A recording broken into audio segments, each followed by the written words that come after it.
Chapter 23. Collective Memory, Remembering Together. Memory is not only a personal act. While we each carry our own stories, sensations and echoes, much of what we remember is shared. Families pass down tales of survival or celebration. Communities hold on to events that shape them. Entire cultures weave histories into songs, rituals and landmarks. When we remember together, the act becomes more than recalling facts. It becomes a living exchange where what one person holds can help another see, feel, or understand in a new way.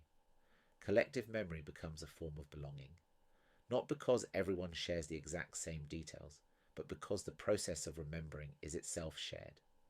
In the Ghost movement, collective memory is not about a fixed, agreed-upon version of the past. It is about the threads that connect individual experience to a wider fabric. These threads can be strong, fragile, or tangled, but they are what hold us in relationship with one another. Stepping into collective memory means stepping into spaces where stories and gestures are not just our own, but part of something larger that lives between us. Collective memory is not stored in one place. It exists in conversations, gatherings, rituals, and even in the silences we share. It can be passed down intentionally through stories, archives, and commemorations, or unintentionally in the way gestures, phrases, or habits are repeated without anyone naming their origin. In a family, it might live in recipes, seasonal traditions, or a shared understanding of what certain objects mean. In a neighbourhood, it might be tied to the layout of streets, the history of a building, or the memory of an event that brought people together. On a cultural scale, it can live in languages, songs, art, and shared struggles. These memories are rarely perfect or complete. They may be altered by time, reshaped by who is telling them, or left with gaps where stories have been lost. This does not make them less valuable. In fact, the imperfections are part of their truth, a reminder that memory is a living process, not a fixed record. In the Ghost movement, collective memory is seen as a relationship. It is not something we own, but something we participate in. To be part of it is to listen, to contribute, and to hold space for what others bring, even when it challenges or changes our own perspective. Collective memory is not only a concept, it is something we feel and carry in our bodies. The moments we remember together leave impressions that shape how we move, speak, and respond to the world. When a song from your childhood plays and you instinctively sway, clap, or sing along, your body is recalling something larger than your personal memory. It is moving in rhythm with others who know the same song. The same happens with certain gestures, the way you greet an elder, the posture you take in a place of worship, the way you join hands in a moment of solidarity. These are physical echoes of shared experience. Shared memory is often tied to sensory triggers. The smell of a festival food, the sight of a familiar landmark, the sound of a chant or cheer. These sensations can awaken the collective field instantly, reminding you not only of your own past, but of the presence of others who have felt the same thing. To participate in collective memory is to share emotional space. It might be joy during a celebration, grief at a memorial, or quiet reverence during a moment of silence.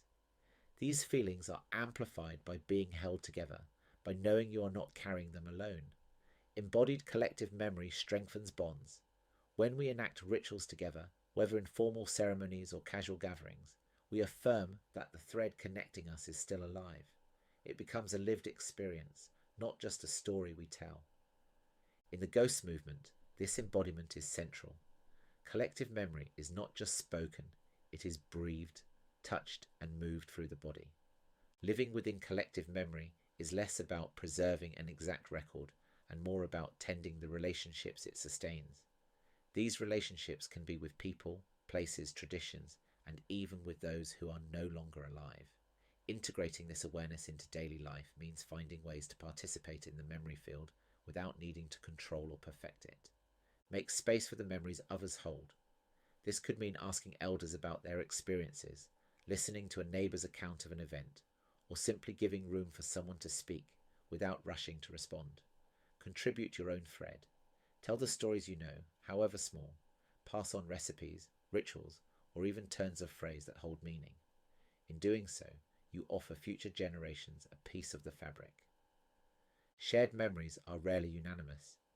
two people might recall the same event differently. Rather than forcing agreement, treat these differences as part of the truth, evidence of the complex ways memory works. Participate in rituals, whether public or private, to keep collective memory embodied. These can be as simple as lighting a candle on a certain date, or as large as joining a community gathering. Sometimes what is not spoken is as telling as what is remembered. Collective silences can point to grief, shame, or events too heavy to retell. Acknowledging these absences without forcing them open can be a form of respect. By integrating collective memory into your daily presence, you take your place in an ongoing exchange, one that existed before you and will continue after you. When we remember together, we carry more than our own lives. We walk in a shared field where countless voices, gestures, and echoes intermingle.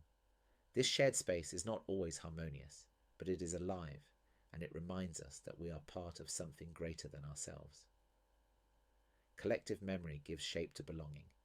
It allows us to recognize ourselves in others, even across differences in age, culture, or history. In moments of connection, we can feel the threads that bind our lives to those of strangers, ancestors, and future generations. To live in this awareness is to accept that we are always in relationship with what came before and what will come after.